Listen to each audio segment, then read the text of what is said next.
紐約市長官邸 Gracie Mansion 出大事，原本係示威，點知變咗炸彈案，連 FBI 都驚動埋。上個星期六，一班激進分子喺市長官邸外集會，抗議穆斯林市長 Zohran Mamdani。點知反示威一方，竟然有人帶埋嘢嚟。警方現場拉咗個18歲後生仔，佢涉嫌點燃一個好似美式足球咁大嘅裝置掟向人群，入面裝滿晒螺絲同螺母，擺明係想傷人。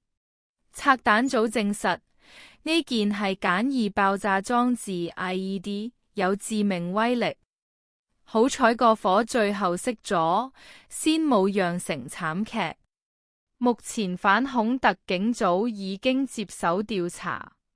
市長話佢同家人都平安，但呢種暴力真係太離譜。